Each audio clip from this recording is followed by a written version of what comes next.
voudrais dire, après avoir après avoir écouté les interventions passées, celle d'Anne, celle d'Anaïs la dernière fois, j'ai modifié sensiblement l'objet de mon intervention parce que Anaïs avait dit tout ce que je voulais dire, beaucoup mieux que je n'aurais pu le dire.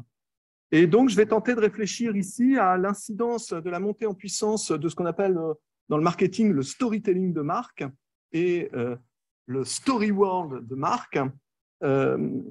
Et donc, l'incidence de cette montée en puissance de ce concept marketing sur la nature des univers transfictionnels dans les grandes franchises des industries culturelles contemporaines. Alors, je précise que ce ne sont que des pistes de recherche que je vais proposer. C'est vraiment un work in progress. Ça s'appuie sur des travaux passés, un chapitre que j'avais fait dans Fiction à la chaîne, mais c'était vraiment très ébauché, et puis d'autres travaux. Mais c'est très rudimentaire. Alors, je commencerai par quelques réflexions générales et cette hypothèse que si l'on se situe au niveau de généralité d'une époque ou d'une série culturelle, la nature d'une série médiatique également, la nature des univers sérialisés dépend très largement des systèmes médiatiques et industriels qui les génèrent, peut-être plus encore que des auteurs qui créent les œuvres. En effet, les phénomènes sériels s'inscrivent au croisement des logiques industrielles, médiatiques et créatives. La périodicité d'un support, la standardisation des formats, les logiques de distribution, les processus de fabrication déterminent chacun à leur niveau des séries médiatiques et marchandes qui engagent la manière dont sont produits les textes et celle dont nous les appréhendons. Autrement dit, les séries médiatiques et marchandes apparaissent également comme des séries culturelles, qui produisent des imaginaires culturels. Puisqu'à chaque fois, les cohérences de ces séries médiatiques, marchandes ou autres, délimitent des unités architectuelles, des architextes, puisqu'elles délimitent des ensembles de textes qui s'apparentent les uns aux autres. En littérature, par exemple, l'unité éditoriale de la collection, la ligne rédactionnelle d'un journal, la cohérence des supports et des usages qu'ils induisent dessinent, on pourrait qualifier de genre médiatique, de genre commerciaux ou autres. C'est dans ces systèmes que viennent se loger les œuvres sérielles, la littérature de genre, les séries à personnages récurrents, les feuilletons. Tous sont pris dans des dispositifs industriels et médiatiques dont ils exploitent les contraintes. Ainsi, en amont même des décisions octoriales, l'ensemble du processus de production et de la chaîne médiatique qui sert de support de diffusion à la création définit en partie la nature des œuvres. Or, on peut faire la même analyse à propos de la façon dont se déploient récits et monde dans les séries diégétiques. La contractualisation des auteurs de feuilletons favorise certains traitements de monde encyclopédique liés à la contrainte de la narration. C'est le cas du monde encyclopédique, du roman géographique ou des mystères urbains pour le roman feuilleton.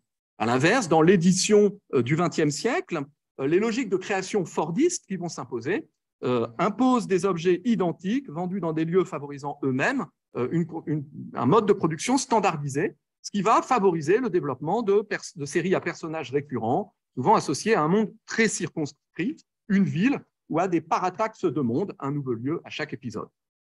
Pour prendre un dernier exemple hors de la littérature, l'apparition de la cassette, VHS et des enregistrements ont favorisé la continuité épisodique des séries télévisées, transformant la façon de déployer monde et récit. Alors, ce ne sera pas l'objet de cette présentation de multiplier les exemples. Je me contenterai de souligner en introduction, comme point de départ, que les univers sérialisés peuvent être décrits comme l'expression diégétisée des processus industriels de fabrication, de distribution et des modèles de consommation qu'ils induisent. C'est à partir de l'exemple des univers diégétiques contemporains que je souhaiterais le montrer, en confrontant deux types de récits, celui de la marque et celui des fictions médiatiques. Dans les deux cas, en effet, marque et franchise ont connu un développement similaire et celui-ci a eu des conséquences sur la façon dont se sont conçus les univers de fiction. On le sait, à partir des années 90, dans le domaine du marketing, la marque est de plus en plus pensée en termes d'univers et de récits. Dans les ouvrages spécialisés dans le brand management et la gestion de marque, on recommande en effet de travailler le récit de la marque, c'est-à-dire d'orienter son appréhension en la saisissant dans une temporalité longue, conduisant du passé à l'avenir et définissant son identité l'univers de marque, le brand world ou le story world.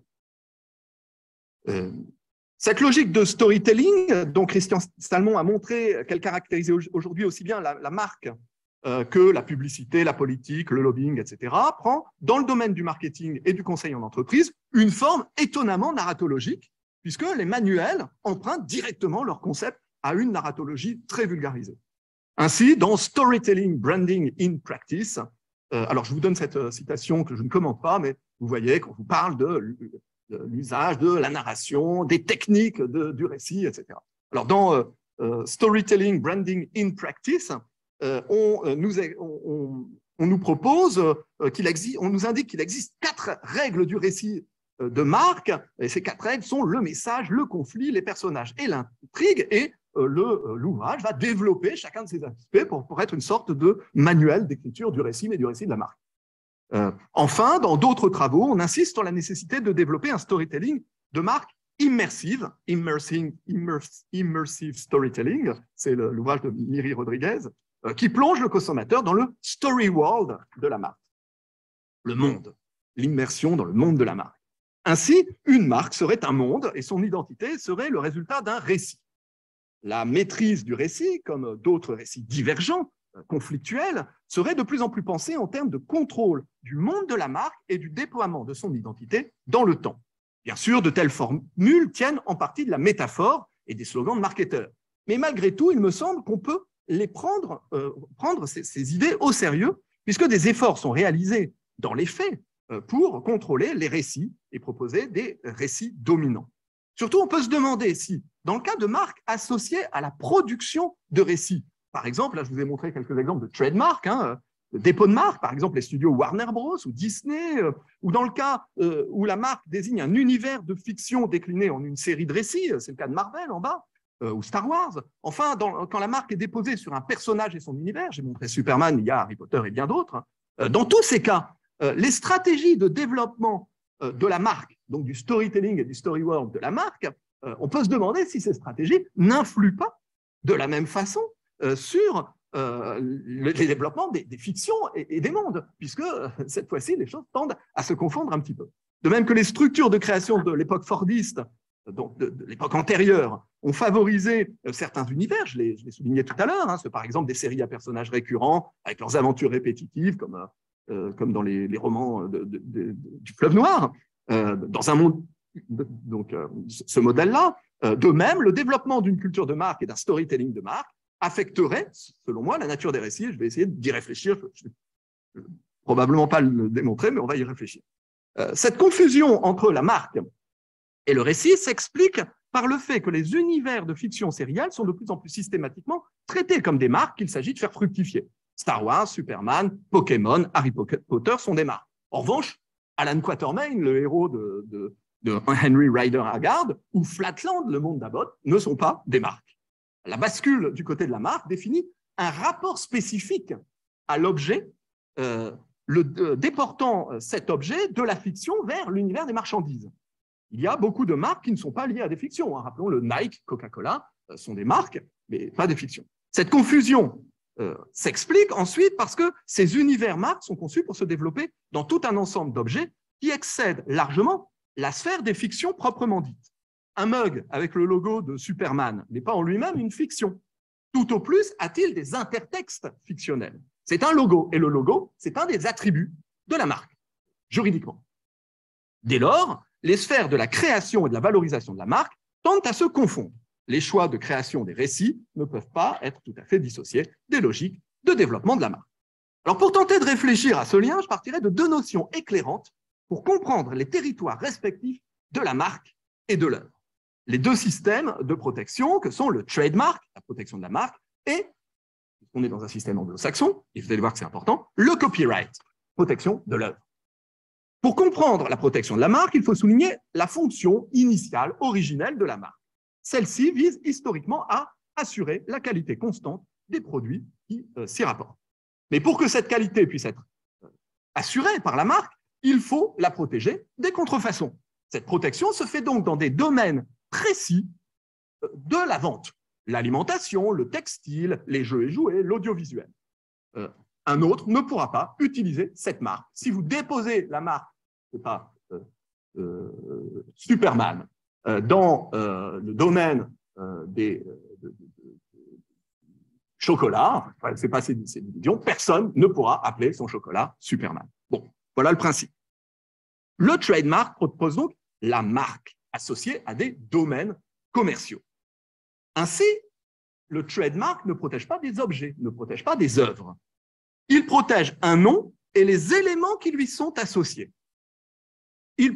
La marque peut donc s'associer à n'importe quel élément, aussi bien une fiction que des objets, parce que ça n'est pas la marque qui est protégée. D'accord ? Pardon, parce que c'est la marque qui est protégée et non les objets qui sont protégés. Si le copyright protège l'ensemble, chacun des récits de Superman, il n'y a pas besoin de déposer au copyright, par contre, il y a besoin de déposer à la marque. Donc, le copyright protège n'importe quel des récits de Superman, quel que soit le support de diffusion. La marque empêche simplement d'associer les objets au nom et à l'identité associée au nom. Cette marque est définie par un certain nombre de propriétés verbales, figuratives, sonores, multimédia, hologrammes même, de forme, de position, de motifs, de couleurs ou de mouvements. Voilà ce qui définit une marque. Et c'est très souvent, comme on l'a vu tout à l'heure, un logo. Le logo fait partie des éléments de la marque. Quand vous avez le logo sur le site du trademark américain, ça veut dire que le logo a été déposé. Et c'est juste le logo comme attribut de la marque. Ce n'est donc pas un personnage ou un récit qu'on protège avec le trademark, mais son nom et éventuellement les propriétés qui lui sont associées. C'est très important, vous allez le voir. Alors, je l'ai dit, la marque est à l'origine un sceau apposé à un ensemble de produits qui permettent de garantir sa qualité constante. Plus la marque porte sur des objets hétéroclites, plus sa valeur, qualité de la marque tend à s'abstraire et plus cette garantie de qualité se détache des produits eux-mêmes pour désigner des valeurs propres à la marque elle-même. Quand une marque ne protège que du chocolat, c'est la qualité du chocolat qui est garantie. Quand une marque protège un très grand nombre de produits de nature différente, d'un seul coup, la valeur va s'associer au nom de la marque. Nestlé, c'est à la fois du chocolat, du café, etc. Et la marque Nestlé, c'est un sceau de qualité, théoriquement. Donc, plus la valeur s'attache à la marque et non plus au produit. On voit que la marque, ce qui unifie une série homogène ou hétérogène d'objets, correspond à une unité sérielle, à un architecte qui se détache de l'ensemble des produits. La valeur de la marque, c'est un architecte. Une définition transcendante d'une série d'objets différents. On peut donc associer la logique de la marque à un certain nombre d'unités d'objets de la littérature et de la culture médiatique. Un éditeur, un nom de journal, une chaîne de télévision, un producteur, un studio, autant d'éléments qui unifient une série de productions différentes et qui peuvent être définis comme des marques et qui sont souvent déposés au registre des marques. Ces marques apportent une garantie, celle de retrouver des qualités associées au nom de la marque. Par exemple, Danone. Vous avez des produits différents. Vous avez la marque Danone. La publicité, là, insiste sur l'unité de la marque. On est typiquement dans une publicité de marque. Mais on rencontre ce type de manière de procéder aussi dans les productions culturelles. Quand le Fleuve Noir présente l'ensemble de ses auteurs, il assure aussi l'unité du catalogue comme qualité de la marque. Quand Galaxy présente ses principaux auteurs de science-fiction en couverture, il produit aussi un effet d'unité de marque. Et quand la Paramount propose ses principaux acteurs, puisque vous savez qu'à l'époque, les acteurs étaient attachés au studio, eh bien, elle définit aussi une unité de marque. Maintenant, dans certains cas, comme dans les magazines de bande dessinée, cette valorisation du catalogue peut mettre en avant non plus les auteurs, mais, comme ici, les héros, les personnages, produisant un effet de monde transfictionnel. Ici, on a bien des personnages de monde hétérogènes qui se rencontrent dans un même espace. On peut dire qu'on est dans une unité transfictionnelle.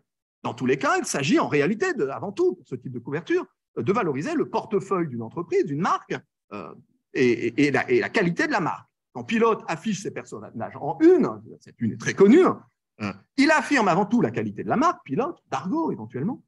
L'unité diégétique du monde transfictionnel est quand même assez accessoire ici. Bon.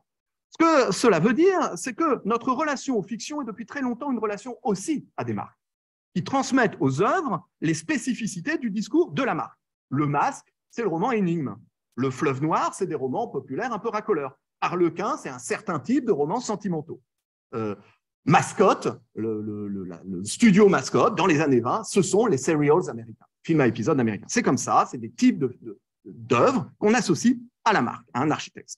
Dans certains domaines, cette relation mêlée à la marque et aux œuvres a pu être très forte, comme dans le cas de la bande dessinée, en particulier de la bande dessinée américaine, avec Marvel, DC, Disney, et dans une moindre et un certain nombre d'autres. On peut dire que dans une moindre mesure, certains magazines français ont joué ce rôle. Vous n'avez pas connu pour la plupart d'entre vous le journal Pif Gadget, mais Pif Gadget avait un fort effet de marque, on pourrait dire ça aussi, à une certaine époque, de Fluide Glacial ou d'autres. Bien, il y a donc une unité architectuelle de la marque qui traverse des œuvres hétérogènes. Plus les œuvres, personnages ou univers de fiction sont liés à l'entreprise créative, plus on tend à les associer dans notre esprit à la marque. Ce lien est plus fort aux États-Unis, vous l'avez remarqué, qu'en France. Pourquoi?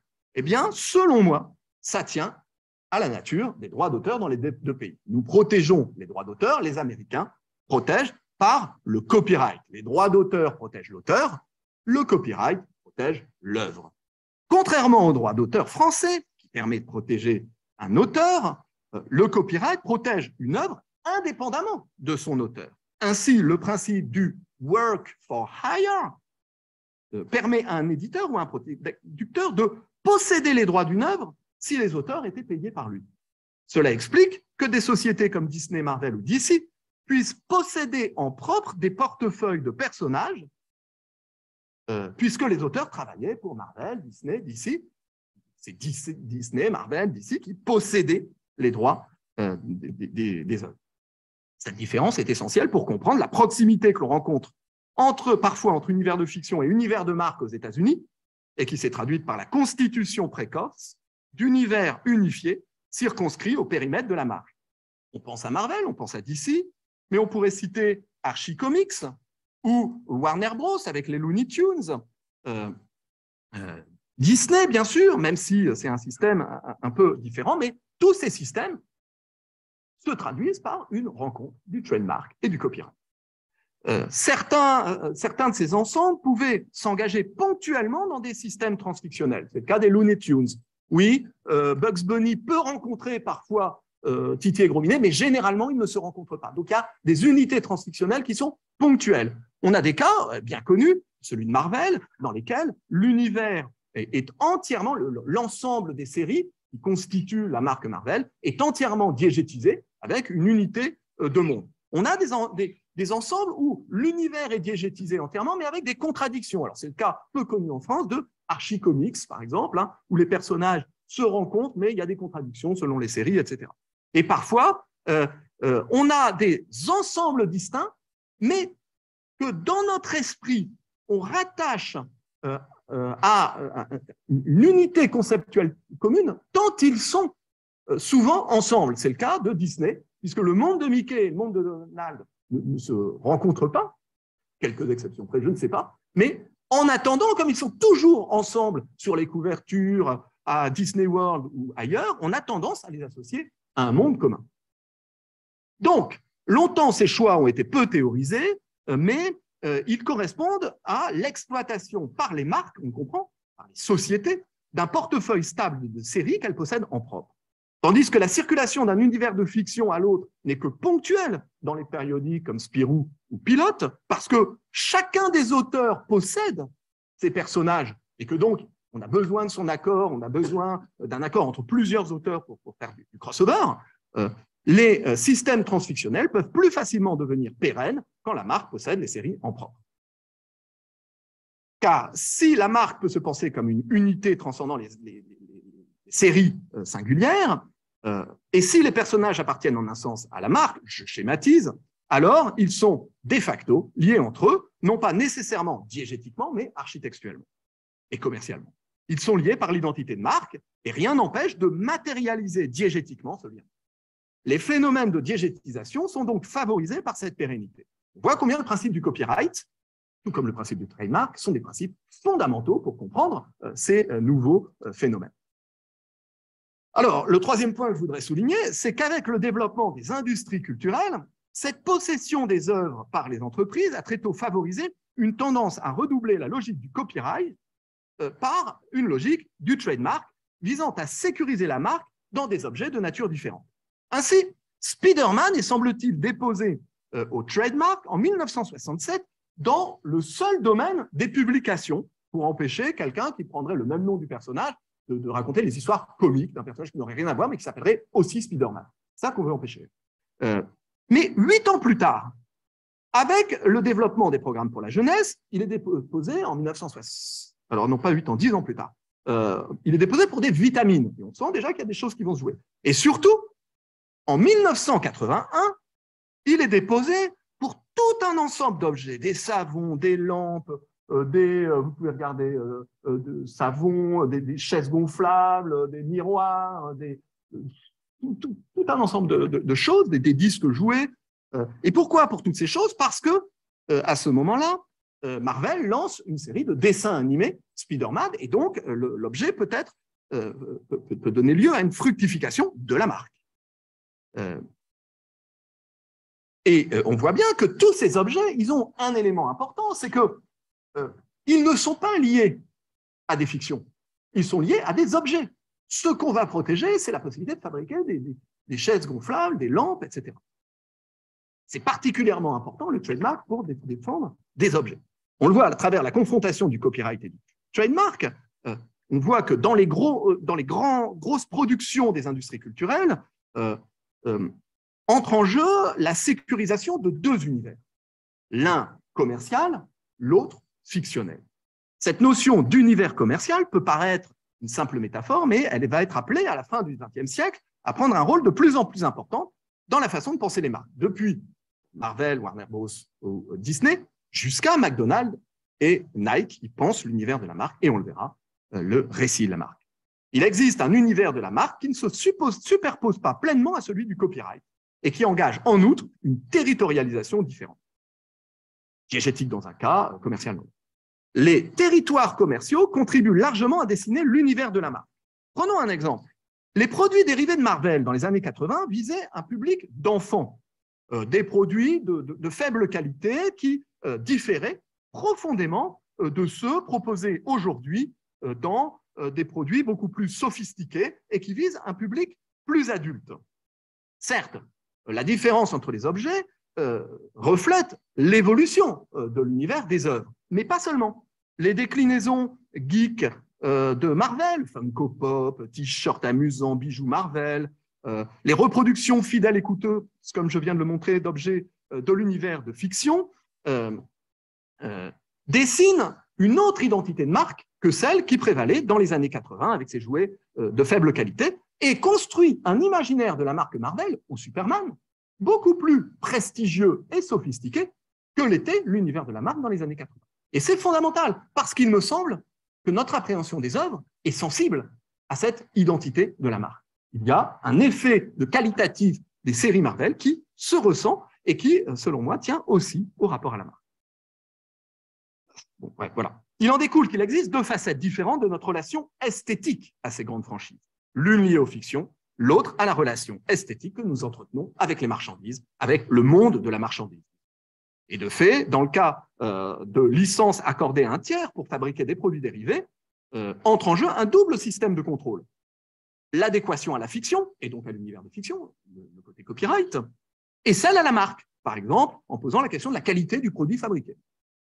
Disney s'est très tôt attaché à ces 2 aspects, Disney qui est toujours en avance, toutes ces questions, s'est très tôt attaché à ces 2 aspects, comprenant que la qualité des produits affectait notre perception des fictions. On aurait tort du même coup d'associer uniquement l'intérêt pour les produits dérivés à une attention au récit plutôt qu'à la marque. C'est frappant pour les boutiques Disney, où les produits sont souvent des produits qui renvoient avant tout à la marque, au logo, à l'image de marque, et qui témoignent d'une esthétique qui n'est pas qu'une esthétique liée à l'appréhension de fiction, mais une esthétique qui est une esthétique de la marchandise, de la marque. Fascination pour la marchandise. Disney, pour l'amateur de Disney, Disney, ce n'est ni Mickey, ni Donald, ni Frozen, c'est une entreprise qui se décline dans tout un ensemble de produits et de choix esthétiques. Et quand on entre dans un Disney Store qui spatialise, et c'est important, on y reviendra, ce lien esthétique aux marques, l'ensemble est homogénéisé autour d'une expérience du magasin, de la marque, dans le magasin, à travers des écrans, des activités interactives, des employés en costume, etc. Le plaisir des Disney Store dépasse largement la relation à des univers de fiction déterminés, ou alors l'unité de l'univers qui est mise en scène se définit au niveau de la marque. J'avance. À partir des années 80, on l'a vu, la question du contrôle de l'image de marque va devenir, et même à partir des années 70, un enjeu de plus en plus important pour le marketing des entreprises qui vont faire de cette identité un aspect capital de leur stratégie. Dans les années 70 et la bascule post-Fordiste, la valeur de marque a eu tendance à se détacher de la valorisation des objets, je l'ai déjà dit. Et à partir des années 90, et c'est ça qui est important, un second tournant va se produire puisque les marketeurs, pour expliquer rapidement, vont se rendre compte que l'attachement à la marque est beaucoup plus volatile qu'on le pensait et qu'il faut le relancer constamment, le corriger et l'actualiser constamment. Et c'est le principe du storytelling de la marque. Le storytelling de la marque correspond à cette manière de manier les héritages de la marque et les récits précédents de la marque, les récits contradictoires associés à la marque, pour les orienter dans la direction voulue, afin de créer une identité de marque ou, en langage marketing, une persona, une personnalité, une incarnation de la marque. L'humanisation qu'il y a dans ce terme, la métaphore est filée dans les ouvrages de marketing de façon assez étonnante. Par exemple, dans Stephen Erkovitz et j'arrive pas à lire The Essential Brand Persona Storytelling and Branding. Cette humanisation, elle est voulue puisqu'il faut s'efforcer de donner des qualités individualisées à la marque pour qu'il y ait une identification du public, des consommateurs. Cette persona, alors, elle va se définir dans les ouvrages de marketing à travers des scénarios intertextuels stéréotypés. Les récits de jeunes créatifs, les récits de rebelles, les récits de réussite du sportif, le modèle de la famille heureuse, les conflits familiaux qui sont réglés. Et vraiment, on raconte toutes ces choses-là à travers des micro-récits et qui sont mobilisés dans les publicités. Pensez aux récits de bandes de copains de Coca-Cola ou d'histoires de famille dans Coca-Cola, Nike et les récits de dépassement sportif, Apple et la créativité jeune. Tous ces récits, en fait, sont pensés dans cette perspective. Et l'idée est que le consommateur s'identifie à la marque. Alors, loin d'être une construction strictement publicitaire, le storytelling de la marque se déploie aussi dans le discours de la marque sur ses activités, ses décisions stratégiques, son évolution économique ou industrielle. Pensez aux keynotes Apple, qui sont vraiment des événements de storytelling de marque. On annonce les nouveaux produits, etc. On voit tout de suite comment, dans le domaine des industries créatives, ces logiques de storytelling vont pouvoir s'incarner dans les grandes franchises, leurs personnages, leurs intrigues et leurs univers de fiction, parce que tout est déjà là. On peut directement raconter la marque à partir de les récits qui sont rassemblés sous son nom. D'autant qu'au moment même où les entreprises repensent leur positionnement de marque, les grands studios se lancent dans une politique massive d'exploitation des franchises. En effet, à partir des années 80 et a fortiori des années 90, le modèle de rentabilité des blockbusters repose désormais davantage sur les produits dérivés que sur les films eux-mêmes, convertissant la politique du blockbuster en une politique d'exploitation des marques. Pour qu'un blockbuster soit rentable, il faut que la marque soit rentable, pas que le film soit rentable. Compliqué, mais en résumé, c'est ça. La logique de sécurisation de la marque va passer par un contrôle accru des produits dérivés, on l'a vu, pour ne pas dégrader l'objet. Elle va également entraîner une accélération. Et c'est pour ça que quand vous regardez les produits dérivés jusqu'aux années 80, c'est des objets de mauvaise qualité et que d'un seul coup, ça va devenir des objets de qualité de plus en plus forte. Elle va également entraîner une accélération de la contamination de l'univers diégétique par les placements de produits et la conception des produits dérivés. Ainsi, on le sait, la série Star Wars conçoit certaines de ces scènes ou de ces costumes en fonction de contrats avec des sociétés de jeux vidéo, des marques de vêtements ou de chaussures auxquelles on a prévendu les modèles qui sont dans les films de Star Wars. Vous savez que la scène des pod racers a été entièrement conçue par rapport à un jeu vidéo qui s'agissait de faire sortir, etc. Mais en fait, ce qu'on ne sait pas, c'est que même les vêtements, les chaussures des personnages, etc., tout ça est prévendu aux marques. Et les différents personnages sont prévendus comme figurines, etc. À partir des années 90, les univers de fiction des blockbusters sont entièrement structurés par la marque et ses développeurs. Ce phénomène est frappant dans l'usage que font certaines franchises du placement de produits. Une franchise comme James Bond voit par exemple son identité de marque, luxueuse, virile, structurée, donc de la marque James Bond, hein, structurée par les produits qu'elle met, qu'elle place et qu'elle permet aux marques de vendre, ici Omega par exemple. Mais autant James Bond permet de donner son identité de marque aux produits, autant les produits donnent à James Bond son identité de marque. C'est-à-dire qu'il donne à James Bond son identité de série luxueuse et virile. Ainsi, voit-on les franchises se définir autour de segments de consommation. Certains travaux ont ainsi pu montrer combien la place de la bière Corona dans les différents épisodes de la franchise Fast and Furious, avec sa récurrence de la marque Corona, contribuait à définir le modèle de virilité des personnages, entrant en résonance avec leurs univers et contribuant à l'unité, à l'identité de la série, du monde, ce que les amateurs de la série ont depuis longtemps identifié. Dans ce cas, on voit que les échanges se font dans les deux sens. La série nourrit l'identité de marque de tout un ensemble de produits, mais elle est également caractérisée par les marchandises qu'elle diffuse. James Bond est une bombe. Ainsi, on assiste à une convergence entre le storytelling de marque et la manière dont sont conçus les univers de fiction.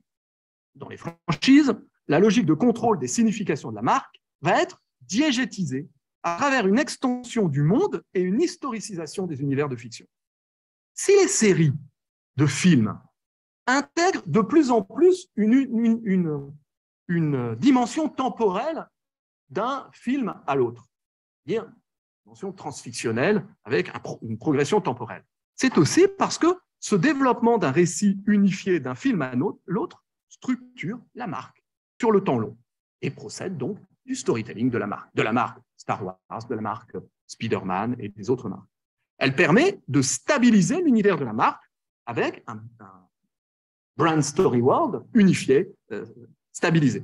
Désormais, le développement des films et des séries est pensé en termes de narration transfictionnelle, qui est aussi une affaire de contrôle, de signification unifiée de la marque.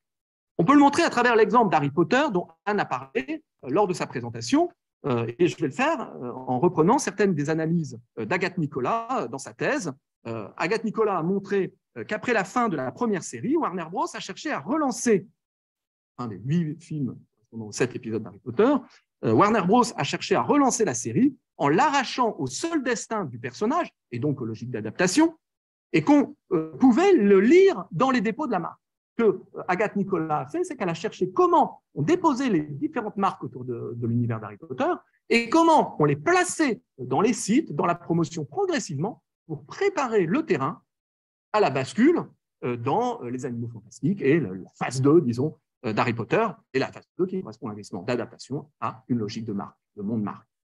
Le déplacement de la saga fermée d'Harry Potter vers l'univers ouvert des animaux fantastiques, et suivant un principe d'extension historique et géographique, dont on a vu qu'il correspondait au principe de la marque, convertit l'adaptation limitée aux 7 volumes en monde, donc un monde ouvert à une infinité de récits possibles, mais densifie la marque en lui offrant un monde pérenne et une histoire et une temporalité stabilisée. Les animaux fantastiques se déroulent ainsi avant la saga Harry Potter, suivant un principe de préquel, et multiplient les écoles de magie, suivant un principe d'extension de monde, ouvrant ainsi à d'autres sites narratifs possibles. Il s'agit ici encore d'arracher l'univers de fiction à une œuvre déterminée, les 7 tomes, pour l'ancrer dans une marque, le Wizarding World, qui se substitue à Harry Potter. Anne Besson a montré les limites d'un tel positionnement, et même son demi-échec, mais cela ne retire rien au choix stratégique qui s'explique par l'incidence des logiques de marque sur les logiques de monde. Et vraiment, là, on a un cas d'école. Échec ou réussite, ce n'est pas la question. Ce qui est en jeu dans l'effort d'historicisation et de structuration transfictionnelle, c'est une volonté des univers de fiction, donc c'est une volonté de développer un attachement à la marque par son historicisation et l'approfondissement de son identité, en vue de l'associer à une expérience sur le long terme des consommateurs. Comme Coca-Cola, on fait vivre la marque sur le long terme, et donc on est attaché à Coca-Cola parce qu'on l'a dit enfant, et ça correspondait à un imaginaire enfant, puis un imaginaire jeune, puis un imaginaire de parents, etc. On connaît l'importance qu'a joué chez les fans le vieillissement d'Harry Potter, en même temps que son public. On connaît aussi l'importance des trilogies successives de Star Wars pour constituer une mémoire collective. On préfère toujours la trilogie, c'est comme ça. C'est le principe. Dans ces exemples, un échange se produit entre la temporalité de la consommation et celle de la diégèse. Les nouveaux prolongements de la série de Star Wars et ceux de Harry Potter cherchent à correspondre aussi à une façon de revisiter éternellement la mémoire nostalgique. De la propre nostalgie de consommateurs de fiction. C'est pourquoi chaque nouvel épisode, tout en développant le monde et l'histoire, reprend aussi certaines structures narratives, par exemple l'élu, l'initiation, la tentation du mal.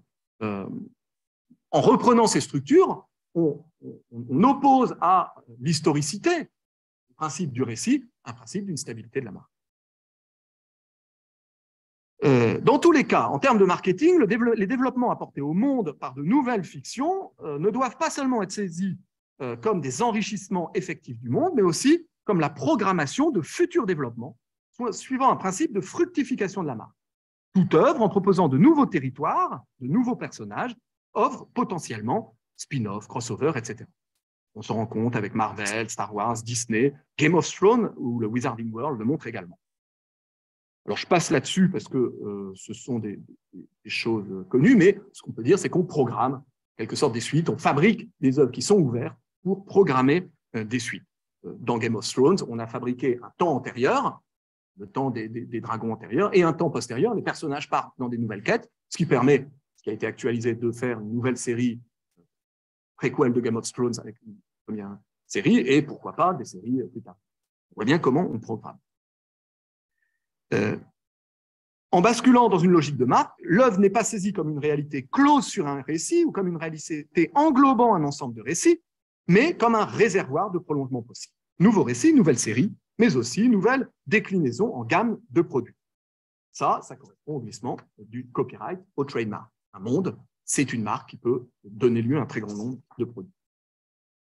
Une franchise n'est pas tant une œuvre ou un ensemble d'œuvres, une franchise est une marque qu'il s'agit de faire fructifier, c'est-à-dire d'associer indéfiniment à de nouveaux produits. Adam Arvidsson parle de content brands dans Brands Meaning and Value in Media Culture pour décrire ce rapport à des marques médiatiques. Donc, il parle de content brands pour décrire ce rapport à des marques médiatiques dont la valeur porte moins sur les usages actuels que sur les extensions possibles. On voit que le développement du monde peut être rapporté à des stratégies de fidélisation à la marque et à des renforcements de son identité. Mais les nouveaux prolongements ont aussi pour vocation à corriger son identité. Les efforts pour produire une cohérence stylistique d'un épisode à l'autre peuvent ainsi laisser place à d'importantes modifications de style afin d'explorer des significations alternatives de la marque, à l'instar de ce qui s'est produit avec le film Bumblebee, correction de la franchise Transformers, puisqu'il visait à proposer une vision plus attachante de la franchise Transformers, jusqu'à là marquée par la démesure, les catastrophes, les explosions en série, et on reconfigure la valeur de la marque en racontant un nouveau prolongement qui corrige la marque. Ainsi, les corrections sont diégétisées. Elles s'intègrent à l'évolution du récit sous forme de légères corrections esthétiques, pour l'assombrissement en cours de route de la série Harry Potter, ou discursives, l'apparition de personnages introduisant de la mixité dans l'univers de Marvel, etc. Le cas de la série des James Bond me paraît symptomatique de ce principe d'ajustement. Les derniers films ont successivement cherché à corriger le personnage en introduisant des blessures sentimentales, Casino Royale, enfantine, Skyfall, ou des failles dans sa masculinité, Skyfall également. Autant d'éléments qui dialoguent avec les héritages de la série, l'identité de James Bond, tout en corrigeant des éléments désormais devenus problématiques, en particulier en atténuant une forme de masculinité monolithique. Ce que nous identifions comme des extensions narratives du monde peut ainsi se relire également dans la perspective d'enrichissement ou de correction de la marque. Ce positionnement des marques doit enfin se penser non seulement au niveau de la franchise, de l'œuvre marque, James Bond, Spider-Man, etc., mais aussi à celui de l'hypermarque qu'est le studio. Hypermarque, parce que c'est une marque qui gère des marques. En effet, les studios pensent leur portefeuille de franchise dans une logique de concurrence avec les autres studios.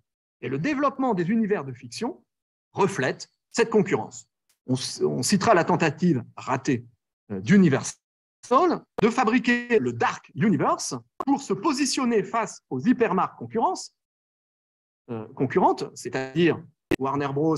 Et Disney, et leurs marques phares, Marvel et DC, elles-mêmes comprenant une série de personnages formant un portefeuille de personnages. Et donc, Universal va fabriquer le Dark Universe à partir de son propre héritage de marque, c'est-à-dire de son catalogue passé. Quel est le catalogue d'Universal? Les monstres d'Universal des années 40, le loup-garou, Dracula, Frankenstein, la momie, qui étaient tous des productions Universal. Il ne détient pas les droits parce qu'on ne peut pas assurer les droits de ça, mais ils sont l'héritage de la marque, l'identité de la marque, et il va tenter de créer un univers sur le modèle de Marvel ou DC, de personnages se rassemblant autour de la marque. C'est un échec. Bon.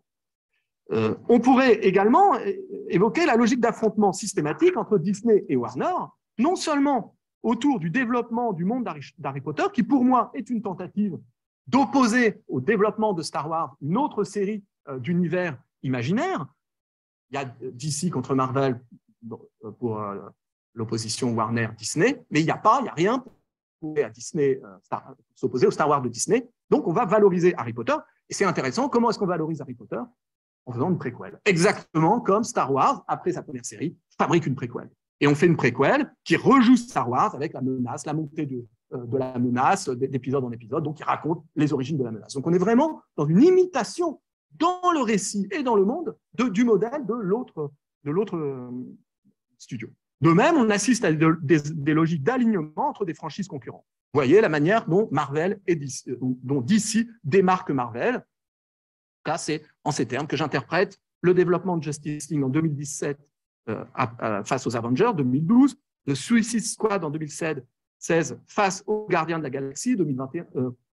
Non, c'est pas la bonne marque, c'est pas la bonne date pour Gardiens de la Galaxie pour le premier. J'ai pas la bonne date, mais elle est antérieure. D'un James Gunn qui va d'ailleurs être recruté par DC ensuite, ou de Black Adam face à Black Panther. Les différents développements introduits dans chacun des deux mondes, le monde de DC ou le monde de Marvel, peuvent se lire dans des logiques d'alignement d'offres. Donc, on peut, pour conclure cette sous-partie, penser le développement du monde en termes de renforcement et de diversification d'une identité de marque pensée à deux niveaux, à deux échelles. Celui de la franchise, Marvel, Star Wars, DC, et à une échelle supérieure, celui de la valorisation du studio, Warner Bros., Disney, Universal. C'est alors un autre storytelling qui est proposé, celui de la puissance de la marque studio et de son portefeuille de franchises. Et le déploiement des grandes franchises sur plusieurs médias assure cette identité globale du studio. Le lien entre le développement des univers de fiction et... ça va, je suis dans les temps. Ouais, ça va aller. On a une tour, j'ai une heure, hein, ça va aller un peu plus. Oui, ça va, ça va. OK. Le lien entre le développement des univers de fiction et l'image des studios est tel qu'on peut mettre en parallèle la manière dont les studios orchestrent les annonces concernant le développement de leur franchise et la nature des univers offerts par les œuvres elles-mêmes. Les annonces marketing, enfin les annonces publiques, de la sortie des nouveaux films, et puis la structure des univers de fiction eux-mêmes. On le voit bien, dans les deux cas, c'est un récit épique qui nous est raconté, avec une extension du monde dans le temps et l'espace. On le voit bien, par exemple, dans les annonces des sorties futures faites par DC, Star Wars, Marvel, lors des Comic-Con, ou par Disney lors du D23, toutes ces grands-messes où on annonce, où on orchestre les événements des sorties de 3 années suivantes. La présentation reprend surtout sur grand écran les codes des keynotes Apple, on le voit, hein, pour un public conquis avec producteurs, réalisateurs ou acteurs invités sur scène vantant la marque. Là, on est dans une logique de la marque. Et dans des shows qui sont eux-mêmes spectaculaires, on met en scène la puissance des sociétés de production. J'aimerais qu'on en regarde un, si ça marche. Ça marche jamais quand on fait ça, mais on va essayer. Oui. Alors, le son n'est pas très fort, c'est pas très grave. Je vais faire moi-même le bruitage. Donc, on a Kevin Feige qui présente. C'est filmé en pirate parce que généralement, il y a un contrôle de ces images, donc on les trouve surtout en pirate. C'est assez amusant parce qu'on a du coup les cris du public, etc. C'est encore là, vous ne faites pas, ça va revenir. Il était caché. Voilà, la phase 3. On annonce la phase 3, tout le monde hurle, tout le monde est content. L'extension du monde. Ça va revenir, hein, il perd souvent ça. C'est dommage que vous n'ayez pas plus le... Ah mince, j'ai fait une bêtise. peux avancer. Est-ce que je peux avancer? Ah non. Je ne sais pas faire, je ne suis pas très doué. On va faire autrement, on va faire comme ça. J'y reviens, et je pense que là, je peux...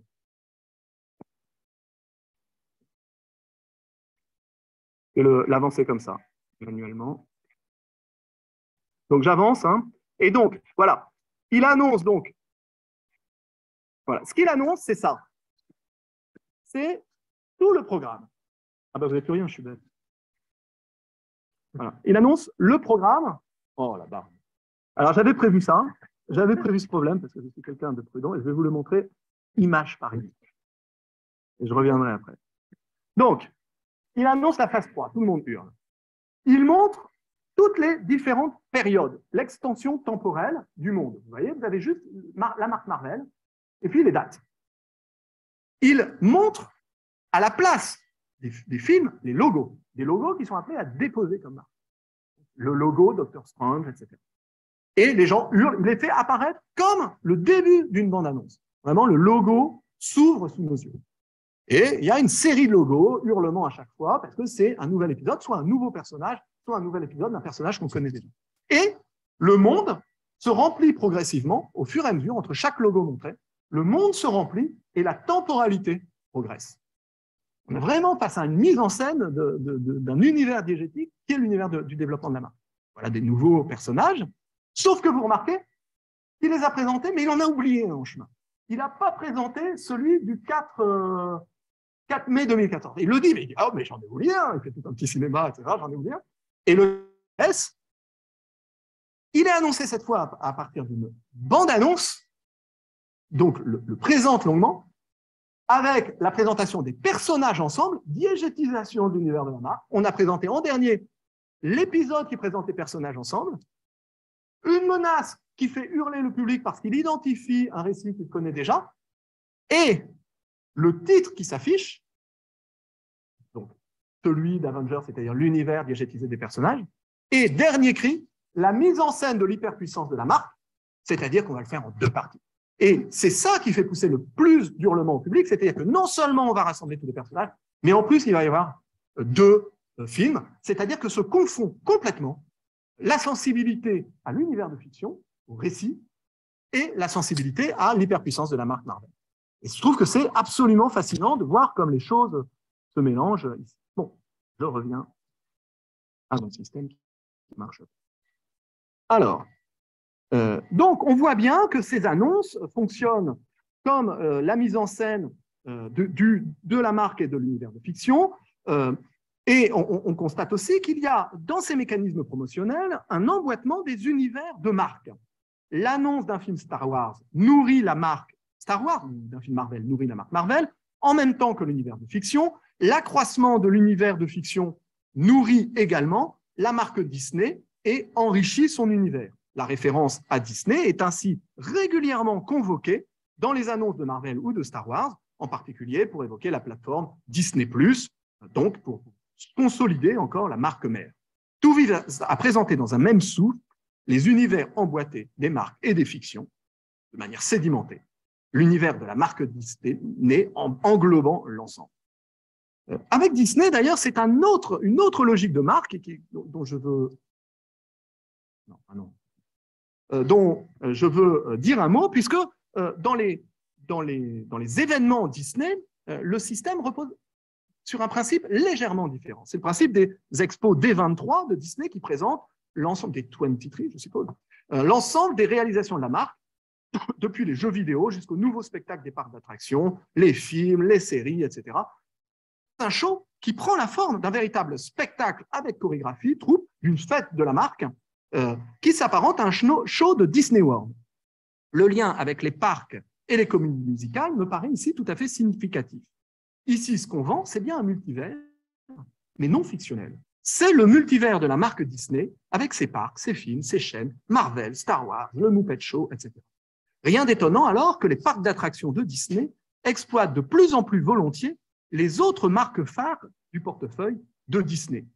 Disney World présentait les films de la marque Disney en présentant des séries de micro-univers juxtaposés qui étaient ceux de Disney.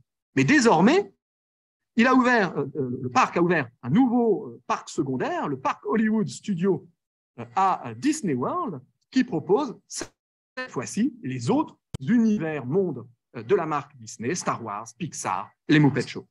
Ils intègrent l'univers de la marque Disney de manière périphérique, exactement comme au sein de Marvel, WandaVision, métapoétique et intellectuelle, les Gardiens de la Galaxie, plus geek et mauvais esprit, Shang-Chi, ouvert à un public asiatique, visait des publics diversifiés. Si on vise plus adolescents, plus jeunes, plus enfants, etc.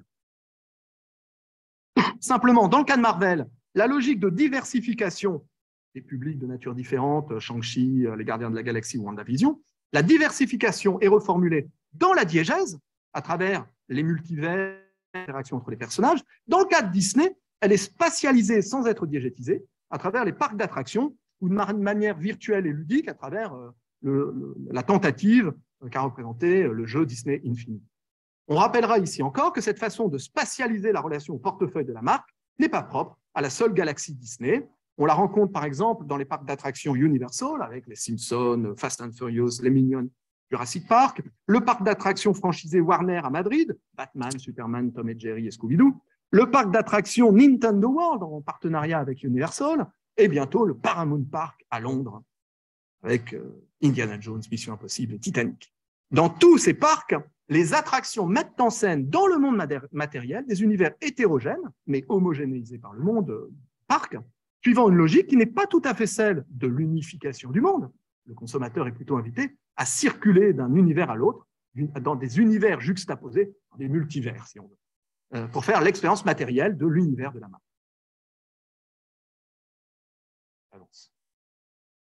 Donc, il existe une vraie synergie entre le storytelling de la marque et celui du monde. On l'a vu dans ces annonces, dans cette manière de mettre en scène dans les parcs la marque et ses mondes. D'autant qu'avec leur degré d'abstraction croissant, les univers de fiction renvoient de moins en moins à un référent extérieur. L'image de synthèse, l'espace galactique, le multivers, l'infiniment petit, les mondes de fantasy insistent dans un discours sensationnel sur leur autotélisme, avec une esthétique qui a de moins en moins de référents extérieurs, de plus en plus abstraite, de plus en plus numérique et de moins en moins rapportée à du réel. Et ce que nous admirons, c'est autant un univers diégétique que l'acte démiurgique de la marque créatrice. Ces mondes spectaculaires sont les produits technologiques de Warner, Marvel, Disney, que l'on admire aussi comme tels. Dès lors, on peut également interpréter la nature de ces univers à partir de leur relation à la marque. Dans les grandes franchises, la prolifération des séries plus ou moins rattachées entre elles raconte aussi la conquête de nouveaux territoires médiatiques par la marque. La multiplication des planètes et des époques dans Star Wars ou Star Trek, celle des personnages dans Marvel ou DC, raconte cette extension des territoires. Ainsi, le choix fait par Marvel Studios d'exploiter la forme du multivers, mais je l'annonçais déjà avant, c'est-à-dire des plans de réalité parallèles pouvant être lus comme interconnectés, ça peut être interprété comme un mode d'expression du développement transmédiatique de la franchise. Plus généralement, la surenchère dans les menaces, destruction de la Terre, de la galaxie, de l'ensemble de l'univers, de l'ensemble des multivers, est une autre façon d'exprimer par la démesure du propos, par la surenchère, la puissance qui émane désormais des marques et la nécessité pour elles d'en offrir toujours davantage, d'être toujours plus puissant. Et c'est la puissance de la marque qui est en jeu ici. De fait, ces récits évoquent, les marques évoquent elles-mêmes sans cesse cette logique d'accroissement, de surenchère, en annonçant les nouvelles acquisitions, les lancements de nouvelles franchises, les nouvelles extensions, les nouvelles déclinaisons, et elles le font sur des écrans géants, on l'a vu tout à l'heure, avec des effets spéciaux, des logos, des musiques emphatiques. C'est aussi un imaginaire de la superpuissance que mobilise le storytelling de ces marques, et cet imaginaire de la superpuissance, il fait de leur extension un autre blockbuster raconté par tous ces blockbusters.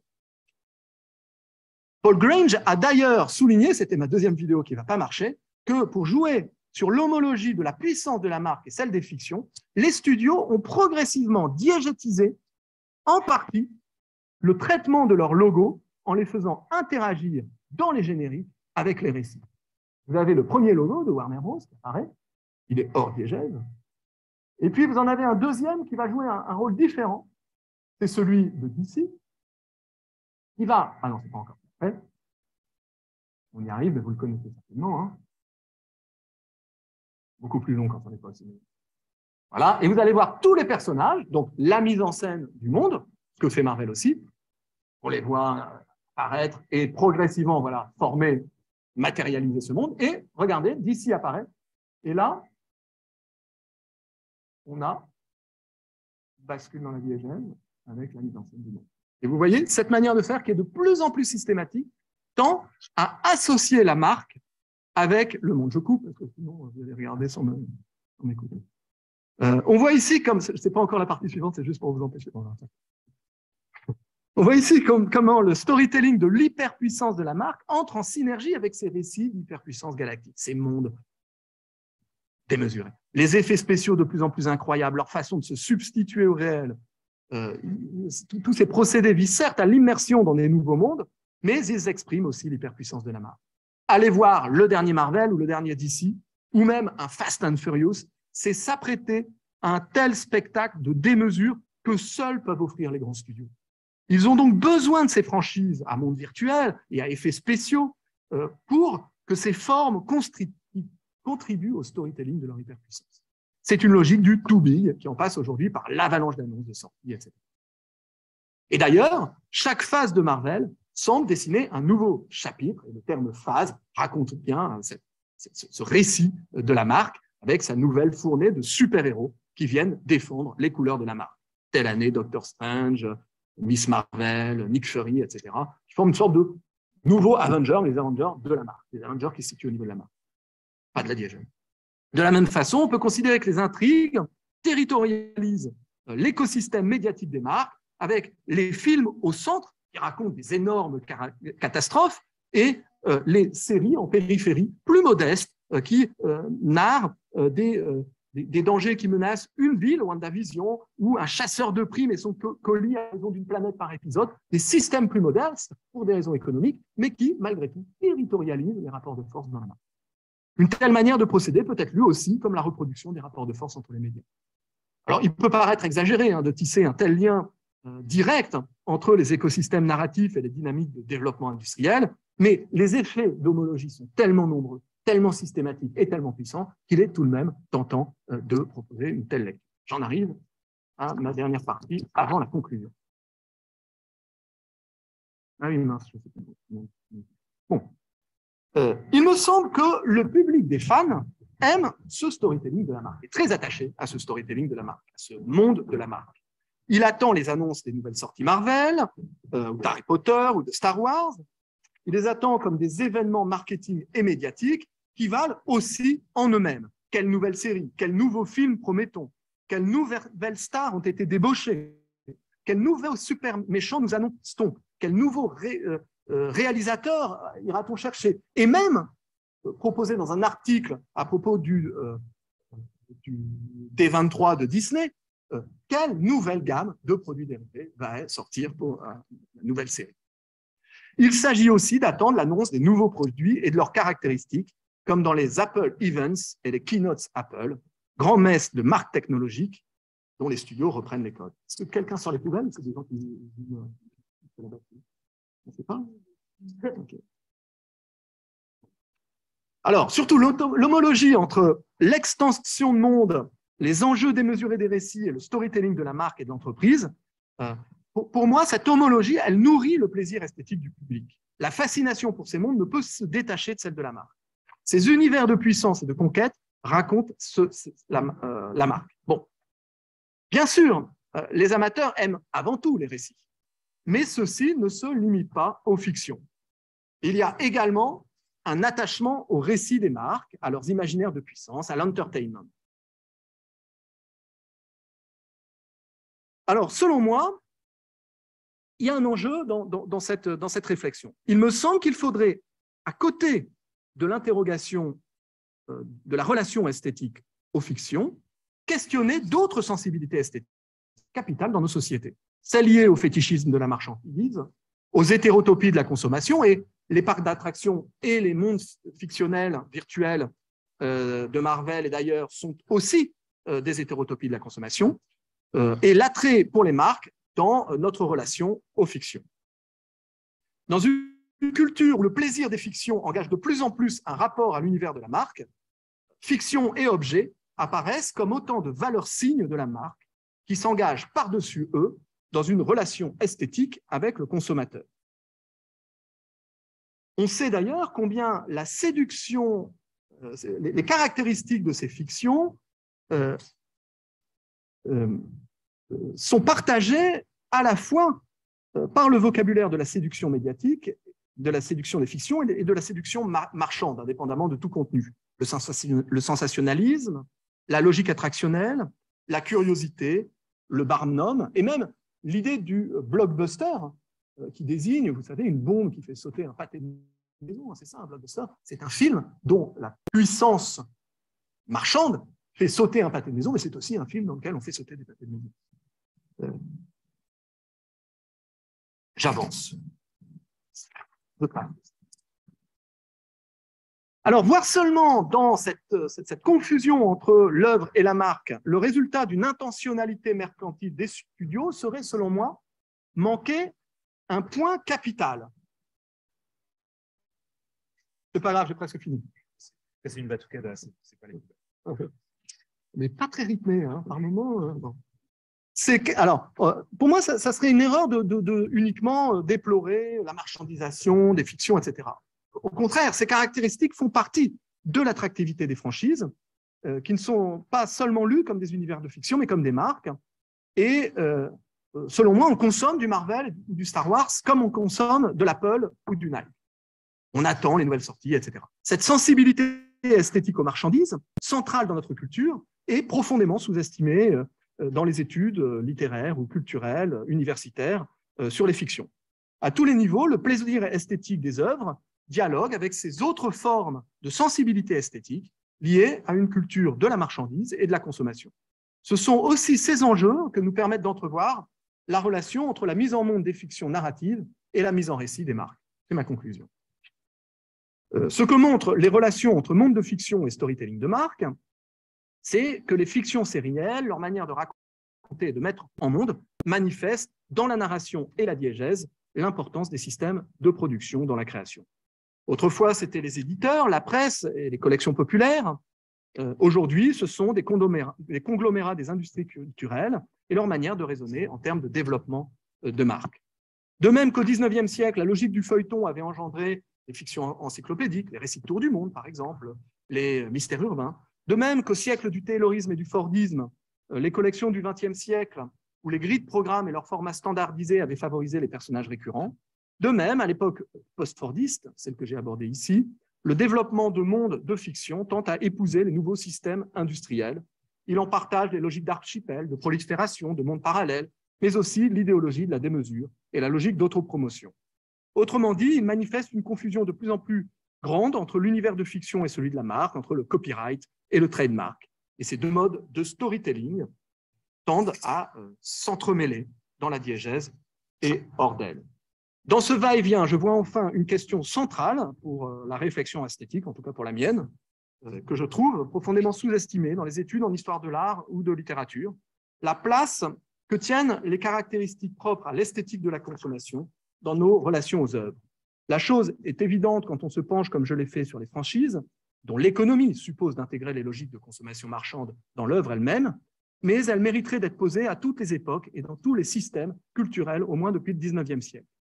Reste que pour comprendre comment les fictions sont mises en monde et en récit sous l'éclairage des logiques de production et de consommation, quelles que soient les époques, il faut ouvrir la réflexion à de nouveaux opérateurs et questionner la façon dont les systèmes juridiques, économiques, publicitaires, marketing et plus largement industriels et marchands injectent leur logique discursive et énonciative dans les mondes et les récits.